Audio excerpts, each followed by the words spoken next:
With temperatures in the 90s and the chance of rain is very minimal, even looking at the weather, there's a chance for rain every day, but you cannot really rely on that because a lot of times it could be spotty rain and you may not get any rain at all. Keep it simple and just mow.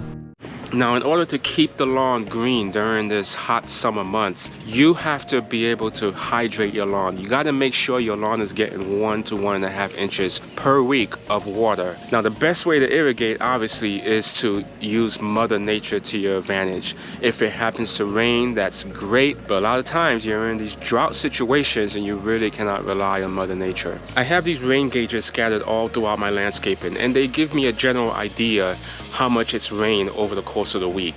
And if I see I'm getting 1 inches or even a little bit less than that, that gives me a good idea of how much supplemental irrigation I need to provide. You could find these devices all over Amazon. There's not one particular brand I recommend, but the one I'm using, I could put it in the description below so you can take a look at it. Now, when it comes to manual irrigation, when you're using your sprinkler system or even a manual sprinkler, you need to know how much you're putting out over a course of time. So you have to determine how long it's going to take to put out 1 inches of water. And once you have that information, you'll be able to supplement or even fully supplement your irrigation if you need to. Now, I also use the same gauges in order to determine how much I'm putting out. And I pretty much put one close to the source of the water, and then I put one towards the middle or the far end of wherever the water is going to spray. And again, I'm timing it to see how long it takes to put out 1 inches or even 1/2 inch. And if you have that information, let's say, for example, it takes you an hour to put out 1/2 inch of water, you can double that time and have an idea how long it's going to take you to put out 1 inches of water. When I'm watering the lawn, when the weather is really hot during these times, I'm splitting my watering up. Instead of watering 1 inches or 1.5 inches per week, one time, I'm splitting that water up to 2, maybe even 3 waterings.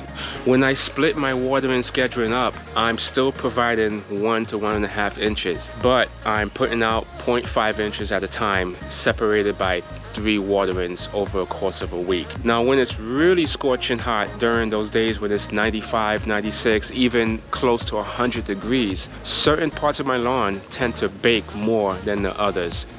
And when that happens, I'm monitoring it and I notice struggle spots or spots that tend to not be as green. You may notice a small haze of gray, maybe a little bit of brown. And when that happens, I'm making sure to provide a little bit of water, not really to get down to the roots, but more to provide a cooling effect. So I have automatic sprinklers and I pretty much have them set to spray water up for about 3 minutes, maybe 5 minutes max during the course of the day. One at 12 p.m. and then another one at 4 p.m.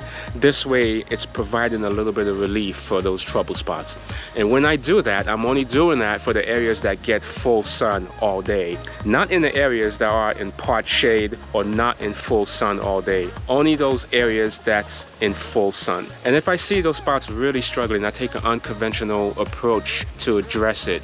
So I'm taking a 5-gallon bucket of water and I'm pretty much dumping it over that whole spot. You'll be surprised how good this technique works, but it's really only for that spot and that spot alone. I don't know what it is. It could be some type of debris or something under the turf that's causing it to warm up. It's really hard to say without digging it up, and the last thing I want to do is start digging stuff up because I'm afraid I'm going to find things that I don't want to find. So providing a little bit of cooling relief, maybe once a day, once every 2 days for about 5 minutes during the heat of the day, is definitely going to help those struggle spots. So again, I'm just making sure I'm providing 1 to 1.5 inches of water per week, splitting that watering up during the hot summer months, and then I'm watching out for those struggle spots. Provide a little bit of cooling relief, 5 minutes of irrigation time, or if those areas are really struggling, I'm taking a 5-gallon bucket and dumping a whole bunch of water on those spots. While we're going through these hot days, is if it happens to rain and it rains a good amount, I'm delaying my irrigation. I'm delaying my manual irrigation for about 2 to 3 days. Again, nothing beats Mother Nature when it comes to rain. Mother Nature is the best way to irrigate your lawn, but at times you just gotta manually irrigate. So it's really important to keep an eye on the weather, know your spots, know your sunny spots, the spots that tend to struggle, and know the shady spots, the spots that tend not to get full sun. Those areas you really don't have to worry about. Yes, you still have to make sure it's getting 1 inch of water per week, but again, I don't need to water those areas or even split the water enough on those areas. My water splitting is really on the parts of my lawn that tends to stay in full sun all day long.